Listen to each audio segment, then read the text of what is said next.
High friends, welcome to my channel.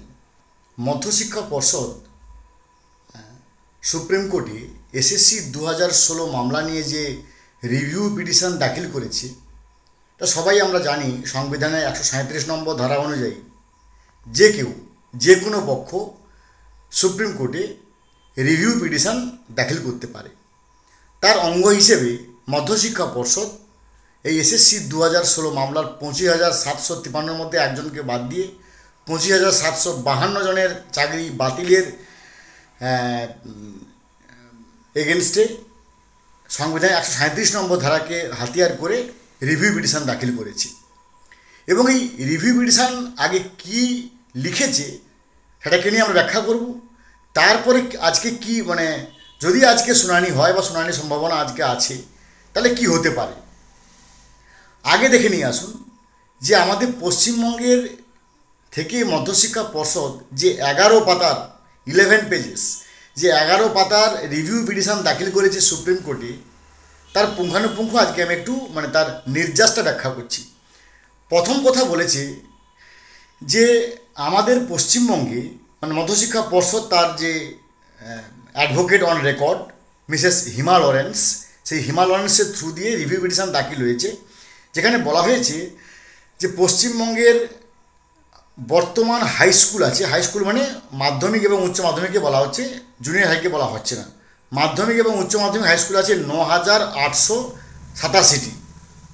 সেই 9,887টার মধ্যে 6,952টি হচ্ছে উচ্চ মাধ্যমিক স্কুল, আর বাকিগুলো হচ্ছে মাধ্যমিক এবং উচ্চ মাধ্যমিক।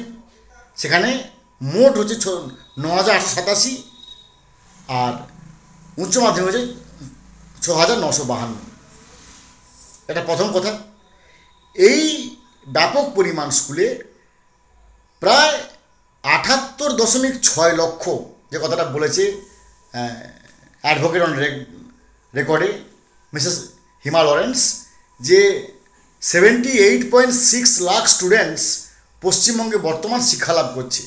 অর্থাৎ প্রায় 88% বর্তমান পশ্চিমবঙ্গে ছাত্রছাত্রী যে পরিমাণ পড়াশোনা করছে তার 88% সরকারি স্কুলের উপর নির্ভর করে আছে।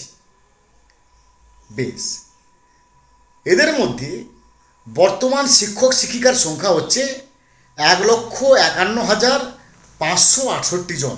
এই ফিগারটা কিন্তু এতদিন পর্যন্ত আমরা আরটিআই করে বা অনেকে আরটিআই করে তো জানতে পারেনি, যেটা কিন্তু পরিষ্কারভাবে এই রিভিউ পিটিশন না হলে এত তথ্য আমরা জানতে পারতাম না। যেখানে 9,887টা হাই স্কুল, 6,952টা উচ্চ মাধ্যমিক স্কুল, তারপর 78.6 লাখ স্টুডেন্টস, 88% স্টুডেন্টস এবং 1,51,568 জন শিক্ষক শিক্ষিকা আছে। বেশ, এরপরে বলছে যে দেখুন, এরপরে কিন্তু খুবই গুরুত্বপূর্ণ কি বলেছে যে নন টেন্টেড আর টেন্টেড। নন টেন্টেড বলছে 17,206 জন, যেটুকু আমরা জানতে পেরেছি। তথ্যের গরমিল আশা করি হবে না, যদি হয় অবশ্যই আমি তার জন্য আন্তরিকভাবে দুঃখিত।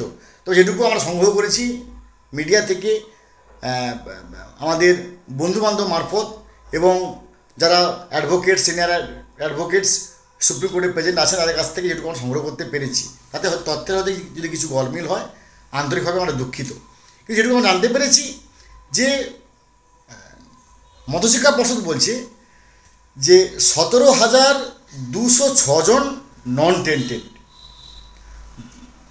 তার যদি আমরা ওখান থেকে 25,753কে বিয়োগ করি, তাহলে 8,547 জন হচ্ছে টেন্টেড। এবং সেখানে বলছে কি বলছে, যেটা কিন্তু নিঃসন্দেহে একটা হাস্যকর ব্যাপার, বলছে যে এর ফলে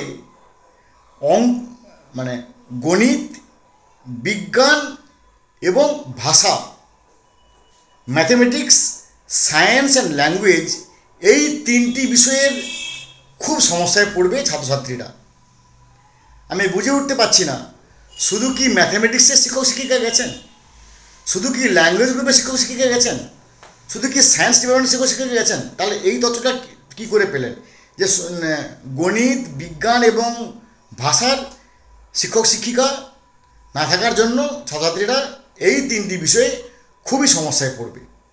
তাহলে কি ইতিহাসের সমস্যা নেই, ভূগোলের সমস্যা নেই, পলিটিক্যাল সায়েন্স, ফিলোসফি এগুলোর সমস্যা নেই? বা উচ্চ মাধ্যমিকে অসংখ্য এমন বিষয় আছে যে বিষয়গুলো তার নাম সবাই জানি আমরা, নিউট্রিশন আছে বা তার আরও অনেক বিষয়বস্তু আছে যেগুলো তার কিন্তু সম্বন্ধে বলা নেই। মেনলি বলেছে গণিত, বিজ্ঞান এবং ভাষা বিশাল সমস্যায় পড়বে। তার জন্য মধ্যশিক্ষা পর্ষদ দুটি আন্তরিকভাবে অনুরোধ করেছেন, যার কেস নাম্বার হচ্ছে 18359/2025। এখানে কি কথাটা বলেছে মধ্যশিক্ষা পর্ষদ না, appointees not found to be tainted, অর্থাৎ এই যে appointees not found to be tainted, যারা যে সমস্ত অ্যাপয়েন্টিজ যাদেরকে টেন্টেড হিসেবে এখনও মান্য করা হচ্ছে না, তার সংখ্যা দিয়েছে 17,206 জন, আর বাকি সংখ্যাটা আমি তো আপনাকে বললাম। তাহলে এই ফিগারটা যদি এখনও কিন্তু মধ্যশিক্ষা পর্ষদ বা এসএসসি তারা যদি এইভাবে রিপোর্টটা বলতো যে আমাদের টেন্টেড এই পরিমাণ সংখ্যা, নন টেন্টেড এই পরিমাণ সংখ্যা, তাই যারা নন টেন্টেড যোগ্য তাদেরকে সুযোগ দেওয়া হোক, তাদের পুনরায় চাকরি বহাল করা হোক। কারণ রিভিউ পিটিশন মানে ওই পিটিশনটাকে আবার রিভিউ করা হচ্ছে, কিন্তু এগুলো বলেনি। প্রথম কথা আমাদের খটকা লাগছে, নিয়োগ সংস্থা হচ্ছে এসএসসি, তাহলে নিয়োগ সংস্থা হিসেবে এসএসসি করতে পারে বা এসএসসির গাইডিং অথরিটি হিসেবে স্টেট গভর্নমেন্ট করতে পারে রিভিউ পিটিশন। কিন্তু মধ্যশিক্ষা পর্ষদ যারা নিয়োগের সঙ্গে সম্পর্কযুক্ত নেই, যারা নিয়োগের সঙ্গে তাদের কোনো সম্পর্ক নেই,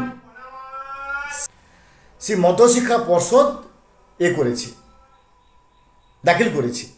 এবং তাদের যে যুক্তি, তারা যে ভাষাটা ব্যবহার করেছে সে ভাষাতেই কিন্তু আবার বিতর্কের সৃষ্টি হবে।